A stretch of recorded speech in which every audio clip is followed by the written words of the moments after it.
what I wanted to do was something like monads, right? So we're gonna do a trade monad for some F, right? And wow, okay.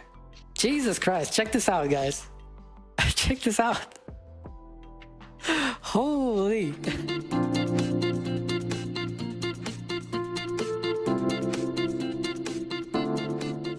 Hey, what's going on, guys? What you have just seen was a clip from my very first stream that happened recently.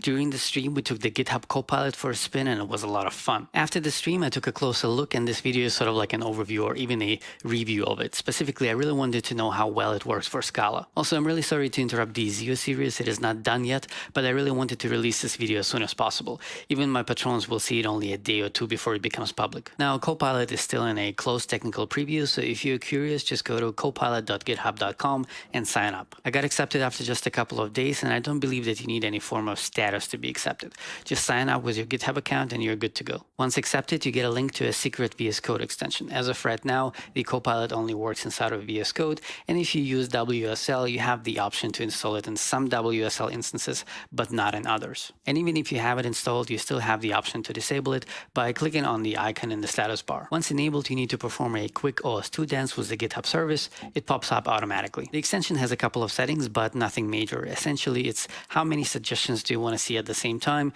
and whether autocomplete should be enabled or not. More about this later. You can also enable or disable it for individual languages, but by default, it is enabled for all languages as it should be. Once your buffer is in focus and you start tapping, suggestions start to appear. If you hover over a suggestion and your hover pop-ups are enabled, which they are by default, you should see a pop-up with 4 buttons on it. You can either accept the suggestion or cycle through them. The last button opens the so-called Copilot panel, which lists all the suggestions as well. More about the panel in a second. The buttons also show the default key bindings, which can be changed in the settings. In fact, by default, they are very common, and so they collide with a bunch of others, namely the tab key or the Control-Enter combination. It worked half the time for me, and sometimes I even had to press the tab key twice. However, hovering over the suggestion and manually clicking with your mouse on that button worked 100% of the time. An almost alternative way to use the GitHub Copilot is by writing comments that describe the code that you're about to write. Once you press enter at the end of the comment line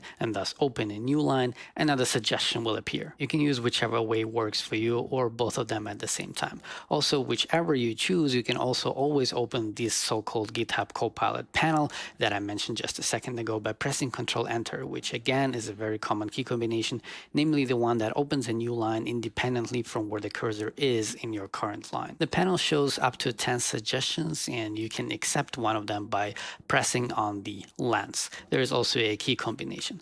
However, be aware the suggestions take a couple of seconds to load, so patience you must learn. We will talk about the actual suggestions in a second, but let's talk about the plugin itself first. If you have been following me for a while, chances are that you have seen my video about IDEs, and so you might know that I'm not a big fan of pop-ups.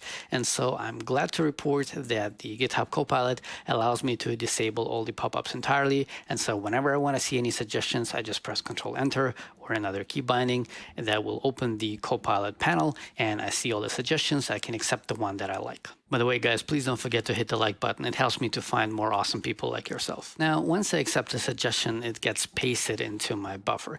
And the act of the actual pasting into my buffer is not an easy problem to solve, and it works most of the time. However, sometimes, formatting is messed up, or maybe there is an extra curly brace that I have to remove and so on. That's pretty much all there is to know about the setup. Now, on to the important question. Does it even work for Scala? And the answer is yes, it does, even for Scala 3. But it does, how do I put this, equally reasonably acceptable as for any other language out there. Sometimes it suggests things in other JVM languages like Java or Kotlin, but for the most part, the suggestions are actually written in Scala. It also worked in Scala 3, but it didn't really feel like it affected the suggestions. It felt like it was the Scala 2 or 3 version agnostic. For example, when I was in Scala 2 and I wrote a comment to generate an ADT, one of the suggestions actually showed the union types, which is a Scala 3 feature. The suggestions themselves seem to be very context aware. For example, I had a case class person in scope, and the next suggestion was to generate a list of people and even to calculate the sum of their age. Surprisingly for me, even though the naming of my variables contributed to the suggestions,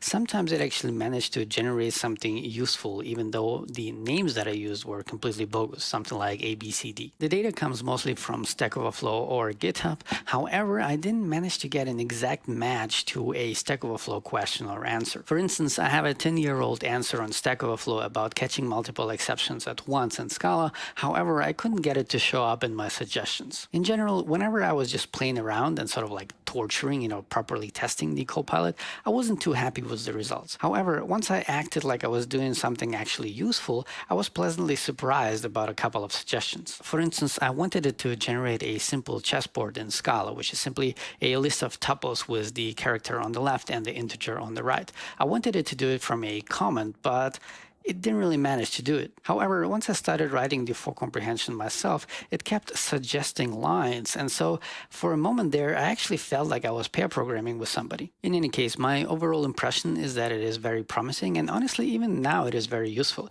especially for the languages that you're currently learning. So take it for a spin, and I'm sure that you're going to be pleasantly surprised. Hopefully, the pricing model that is currently not available will be acceptable for individual developers and not just giant corporations. One last thing for the trigger-happy folks, Microsoft claims that it collects your private code in such a way that it is, and I quote, not used as input to suggest code for other users of GitHub Copilot. The link to the Telemetry article can be found in the description of the video. With that out of the way, I see you in the next one. It's been Vlad from devinsideyou.com. Don't forget to like this video if you did, subscribe if you want to improve the developer inside you, and if you learned something today, consider supporting me on GitHub Sponsors or Patreon, whichever you prefer, and watch my videos weeks and sometimes even months before everyone else.